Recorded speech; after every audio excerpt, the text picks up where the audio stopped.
How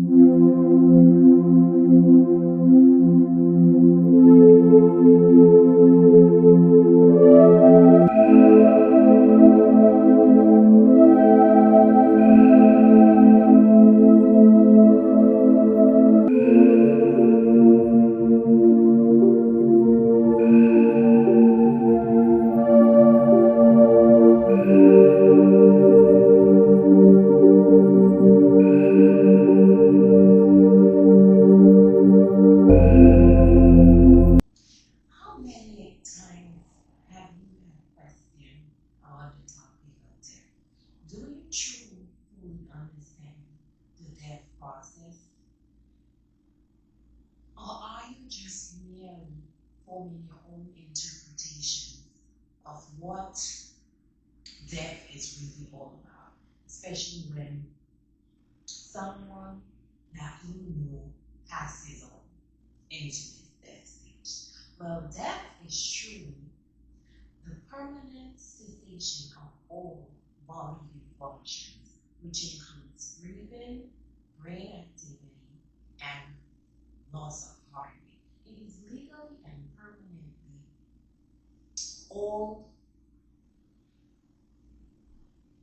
stopping of, I should say, mostly the brain activity, because normally you would see that that's the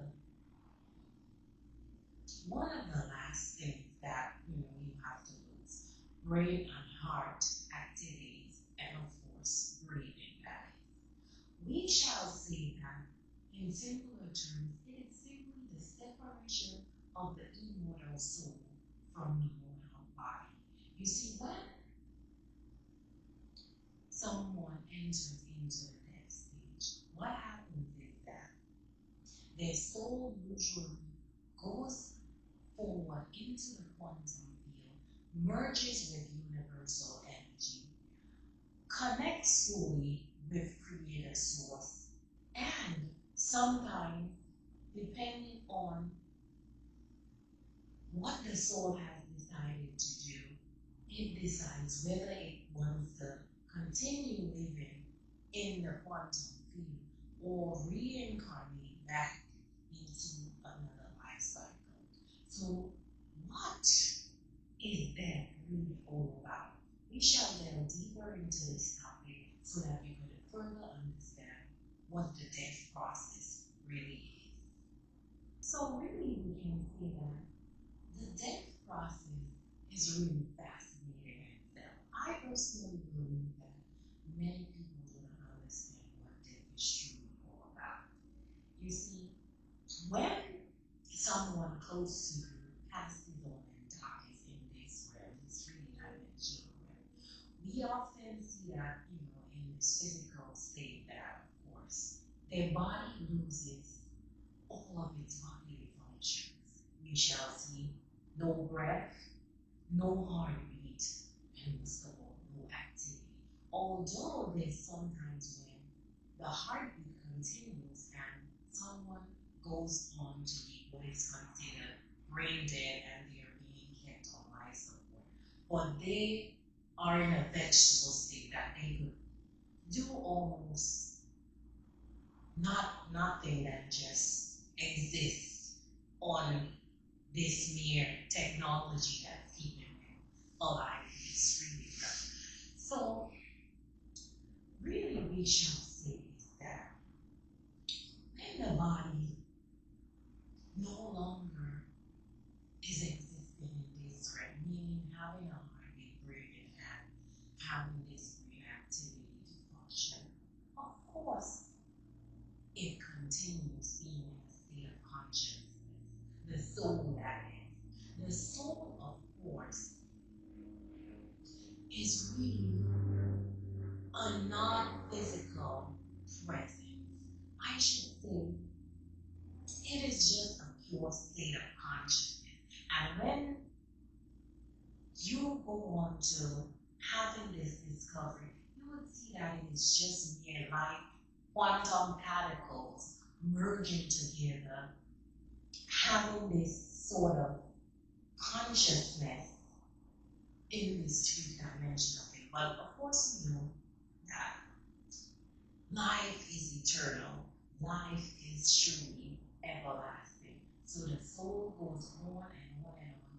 We being part of the creator source continues to exist in other dimensions, in other realms, I should say, the ethereal realms. But of course, our soul decided that it no longer wants to continue being part of this three-dimensional realm and experience what life is all about on earth, I should say. And it goes forward into another realm. So I now will share my own personal story of the death stage. A couple of years back, I had fallen ill and I had to go forward and perform surgery on one of the organs in my body, in my womb space. And so, what happened was that very day, my soul, and I should say my higher self, in that state of consciousness, knew that, wow, I would transition out of this already. So what happened during that day is after my preparation for my surgery, and I was, pretty much put into a state where I wasn't like fully, not should I say conscious, but I wasn't awake during this surgery, of course. And so what happened is that once I was put to sleep in that state of the surgery, is that my soul had this recognition that, wow, maybe I should go forward and see if I want to actually continue life here in this three-dimensional realm, or go forward into being part of source into the quantum field, or live my eternal life as a pure conscious soul. So what happened was that during this time of this surgery, of course, my body remained wisely operating, but my soul departed from my actual physical body. And the recognition that my soul had was that it was in a different realm, a different field of consciousness. And so, from my remembrance, is that I have merged with soul. I was taken into, I should say, the quantum field, the realms where it was pure sources consciousness, reviewing my life cycle in this lifetime, and just reviewing my soul contracts of why I actually incarnated into this lifetime, and whether it is that I have fulfilled what I had actually came here to do, and whether it was time for me to move on into another realm of existence. So what I was shown actually during this time was that my life cycle was not actually complete, that I had not actually fulfilled the soul's mission that I had come here to do. And after just having that review of my life cycle within that time frame of my surgery, my soul decided that yes, it would come back into this 3D dimensional realm to fulfill my earthly 3D dimensional mission here on earth. Of course, I was in a state of just pure I am that I am, in the ethereal realm, connecting with the angelic presence and just coming back into this realm, knowing that, wow, even though I was coming back into my body, that my life cycle would of course be different. And upon waking up, I actually felt like I was a baby being reborn. Now, many of you not having this exact experience, some actually may have what is called a near-death experience, which mine was not actually a near-death experience, where a lot of people, maybe they may be in some sort of accident or could be an illness, and they actually passed on when they were pronounced dead.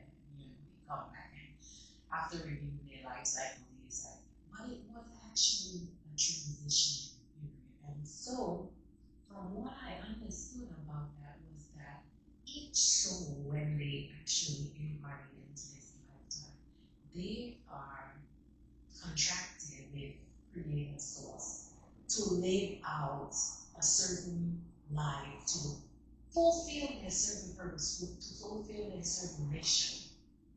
Let's say you come here to just as parts of source, the main thing we come here for is to express unconditional love and love, to be in this body, to just help humanity evolve and get out of that state of, we see all the states of duality that we are in this three-dimensional realm, and polarity and all sorts of things. But get out of these states of consciousness where we continue to go higher and higher and higher and raise our state of consciousness until within our body we achieve this state of consciousness where we are so much more like source. It's just an elevated state of consciousness that's what the evolutionary process is all about. So we see that many times when human beings in particular pass on, many people do not fully understand. They may just see the body that's no longer living, and they do not understand that the soul is probably looking down actually at the body from another realm, and just being in a pure state of existence, being in a pure state of unconditional love, joy, bliss, the higher dimensional states of consciousness, and probably saying like, wow, if I knew better, I would have done better, during this lifetime. And I had a chance to live out this certain mission or purpose in life, but I chose that certain path. So we get to see that it's more about that than actually passing on and being in a state of suffering. When the body, you see, we can only suffer within this body. When the soul passes on, it does not even recognize what suffering really is. Let's say someone died of a certain terminal illness. They're no longer in suffering once their soul passes on in that body. You always hear the statement, rest in peace, rest in eternal peace. Well, of course, they are in a state of peace. Many have associated death itself with simply taking off what is called a metaphorical phrase or term, taking off a tight shoe. You see, when you have a tight shoe on your feet, it's so uncomfortable. It does not fit right. You see, your soul is so much universally expanded that when you are no longer in this dimension, existing in this lifetime, you're free to just be this omnipresent existence or state of presence that you can experience life in all sorts of different ways. You're just simply the difference between having life and going through a state of death is just not being in a body, not breathing, not having a heartbeat, and not having brain activity. But your soul continues into having this great state of consciousness that it's just so fully expanded, like source itself, like it's infinite that our 3D dimensional world cannot understand it. So we shall now delve into whether or not a soul chooses to have what is called eternal life and just be part of quantum field, merge back with source consciousness, or have a reincarnation, like somewhat like I did. I reincarnated back into my body because I wasn't ready to live this lifetime. But many reincarnate, live in other life cycles where their soul completely dies and exists their body and reincarnates back into a new body and comes back here as a new soul.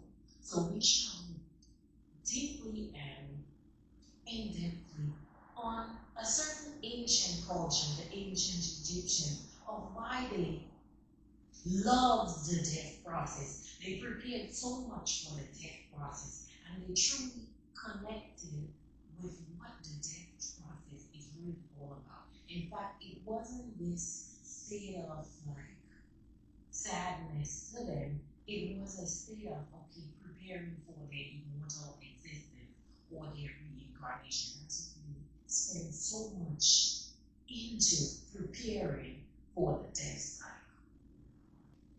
So part of my personal story is that my birth date into this lifetime is on February 13th, and so in the year 1985. So based on astrology and numerology, 13 itself signifies life, death, and rebirth. And so, as I've just mentioned to you about that death cycle that I had, part of the number 13 significance is to go through many death cycles, be it just in this lifetime or maybe other lifetimes, other incarnations, and to experience great transformation. Now we see that astrologically, what's happening now is that Pluto, the other death, life, and rebirth sign,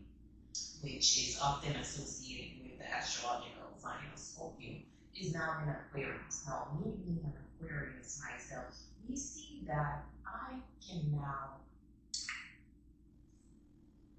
understand to some extent, just because of my personal journey that I'm currently going through and my personal life experience, that the earth and the collective is going through a great transition period. We see that Pluto being in Aquarius is going to continue for the next almost 20 years in about 2044. So what the earth is doing, it's shifting from this lower dimensional time into going into higher states of consciousness, which is what the sign of Aquarius is really all about.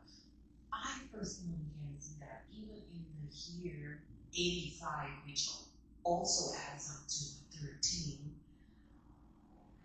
astronomically, when you're born, and if we delve deeper into discussing even birth charts, we see that your date of birth is a picture of the sky at the time you were born. And so I decided to be incarnated into this lifetime, not just on a day, but a year that signifies the double code of 1313. So I personally see that I incarnated here, not just to go through my own transformation, but also to be part of the great transformation collectively going on Earth right now. From all my past life cycles, from all the experiences that I've had in this lifetime, to be a major part of the collective Earth's consciousness and transition into this very pivotal state of consciousness. See, as an Aquarius, we care greatly about humanity. We focus on ourselves, but innately, we're birthed into this incarnation, caring deeply about humanity, caring about uplifting it and shifting the earth into a higher connection with source, because our science is being the water bearer and being able to fully connect with the divine creator and channel a lot of times direct information from source. We often come here to help be part of this great collective transformation. And so I can now see why I chose during this time to actually come back and be part of this great earthly transition during this shift that's currently going on with Pluto in Aquarius. So on the topic of death, we see that the earth itself, humanity itself, is going through a collective death state in a state of consciousness. It is currently going through a state of reincarnation. So on that topic, we shall also cross over to discuss these ancient Egyptians, of course, which I have remembrance of being incarnated into a life cycle in an incarnation being part of ancient Egypt. And so, the ancient Egyptians, if you just listen to stories, documentaries on Egypt, you see that the pharaohs at that time, they focused heavily on their death. They prepared, first of all, you see in Egypt, they have all this place where most of the pharaohs were buried in Saqqara. They prepared their tombs, they prepared what they were going to be buried in, and they prepared for being mummified. They recognized because the ancient Egyptians were greatly connected to the cosmos. They were heavily involved in understanding not just astrology, but astronomy, in understanding, maybe by just even focusing on their date of birth and what their birth charts and why they even came into their life cycle. They built these pyramids, and a lot of the times the pyramid pointed out into the cosmos, into certain constellations. For example, a lot of the pyramids are aligned to Sirius B and Orion. These actual star systems and constellations focus greatly on humanity's transition and into understanding the technological advancements. That's why the ancient Egyptians were so advanced and they were considered master builders and they knew so much about the life cycle and what they were here to achieve during their earthly mission. So we see that instead of weeping and grieving and being sad during the death cycle, or I should say preparation of the death actually, they actually focus, I would say, 50% of their life on prepping for, because they knew that that was eternal life. Many times you would see in these tombs, in this mummified artifacts that they left behind. A lot of them, they were buried in gold.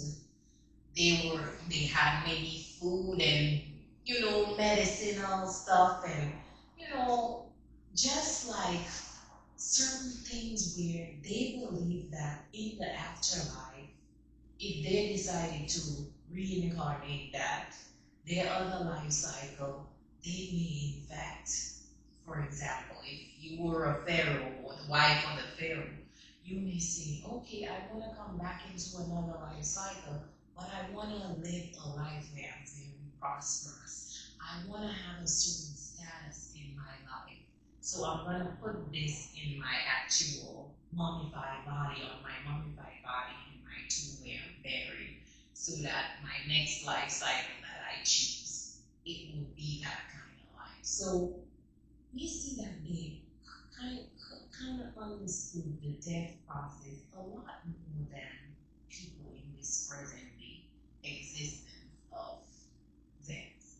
You see, I believe because people do not understand the state of death, that's why they go into this state where they do not fully understand that the soul actually is in a state of eternal life. And even if the soul is not living in the body, you can always connect with the soul. On a spiritual level, you can always connect back with that soul. Now, whether that soul lived a contracted life that was good versus bad, you may say, or whether that soul decides to go into a certain realm and maybe is in a state where it's not in the best place. You see, we know and we know of existences where, for example, people may say the soul is still present in this certain location. Well, what I will say about that and my understanding is that there are many states of existences in the area of quantum field. In shamanic practices, of course, we tend to say that there are three worlds: the upper world, the higher realms, the middle world, around the earthly realm, the underworld, the lower worlds, which is below the surface of the earth, where most people are buried if you're not, of course, just you know you go into ashes and you just remain maybe in your home or something like that. So we see that a lot of times people may have an understanding, oh, let's say someone was living a life cycle where they were not so much of a person. The soul may still be roaming around. Well, what I would say to that is that the soul may just be looking back from a state of eternal life, wishing that it had chosen to live its life cycle in a certain way. And many times, I do not see the soul being this bad soul, because once you return to eternal life, I don't see it as being bad per se. I just see it as it's maybe wanting to experience life in a certain way. And of course, sometimes we hear when certain soul entities are, in this state of consciousness. For example, people often associate the underworld as being part of this. What I can say about that is the underworld is not necessarily that place. The underworld is actually a place, you could say, maybe the crystalline cities, maybe under the depths of you. People don't fully understand it. Maybe, people associating themselves with not practicing certain high vibrational states of consciousness. And so during that presence or cycle in the afterlife, the soul usually goes through different stages where it's learning different lessons, and it may choose to come back after being part of this underworld. If you go to ancient Egypt, you will see Osiris was the actual person who was given to be head of the underworld. But it is just prepping yourself to say, wow, maybe I lived a certain lifestyle that wasn't in my best interest. I want to go as a soul and get a life with you and learn these lessons and maybe come back and choose to live on a life cycle where I tap into a higher state of consciousness. The middle world is often when people say, oh, the soul is roaming around in a certain house, maybe a certain location, maybe a certain city. It's also where maybe you could say, let's say you have a loved one and you were very close to that certain loved one, and maybe the loved one, and when the soul is departed, maybe you may, in that soul being there, you say, oh, crying and pleading to the body that, oh, you shouldn't leave. So sometimes the soul hangs around to see, like, wow, I want to be present around this particular person, this particular location, to almost like show that certain being that I'm very much in another state of existence. Now, whether some people associate it with being something of a bad thing, I don't see that as a bad thing. I just believe it's certain people's interpretation. For example, you may say like, oh, you walk into the house and you hear these weird noises or the lights flicker off or whatever. It's simply your interpretation of it, but the soul just maybe wants you to see that it might be present. Now, of course, we always associate the upper or the higher end with something angelic being part of. So I just believe that that is almost like a higher state of consciousness. Still, all the different levels are being part of source, but I associate it with just it being that certain life cycle that that soul decided to impart on earth, and it decides where it wants to go. Now, of course, we have this great example of, in Christianity, the ascended master known as Yahshua or Jesus in Christianity in the Bible. And him he rose from the dead after, of course, the story given to us about him being crucified, placed into the tomb. This was seen to be his soul departing from the body. Now, after Jesus living out his life cycle and beginning to teach us about Christ's consciousness, teach us about unconditional love, his soul decided that it was just going to be an ascending master and live into this multidimensional and being part of source, of course, merging that with source, and just having his teaching be constantly taught on earth of the example of maybe a greater version of what the soul truly incarnates here. So we see that, wow, the death cycle is so vast.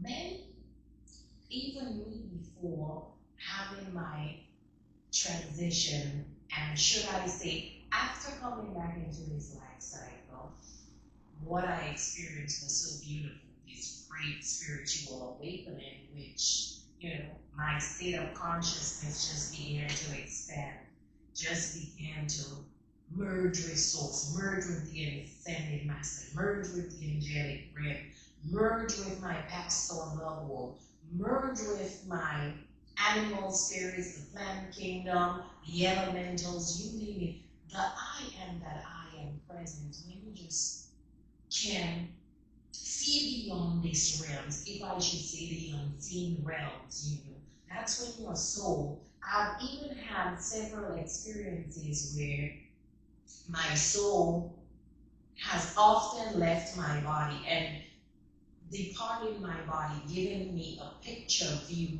of what my actual three-dimensional being does. So I could be in a room somewhere, and oftentimes my soul departs my body and looks down on my body and shows me like, wow, this is the example that you're having right now. This is the experience that you're having with this certain person, this community, this, just location, and wow, just give me a high dimensional perspective of what is truly going on. And then once my soul merges back with my body, of course, being in that state of a high dimension of consciousness, I get to decide, like, this is what I want to do. This is, the view that I've been given of what was actually happening, not just from my perspective, but what maybe another person may be trying to manipulate you, and you would then say, wow, that's what's really going on, then I'm going to take this course of action, and I'm going to move in this direction. So when you go through this, I should say this is what the death stage is really all about. The soul within the body can now give you so many different omnipresent perspective on what is really going on. So I hope this topic of death gave you a clearer understanding of what it is really about, and maybe you may change your perspective on it. Now that you have seen is the death stage is more about the ego, the bodily functions, living this life cycle, almost not having a state of identity, merging back into the quantum field with eternal life. So I hope you've enjoyed this topic of the death process. And maybe you may now, on the topic of death, look at it different, expand your perspective on what it is really all about. And when you actually experience someone close to you who actually passes on, you will be able to better deal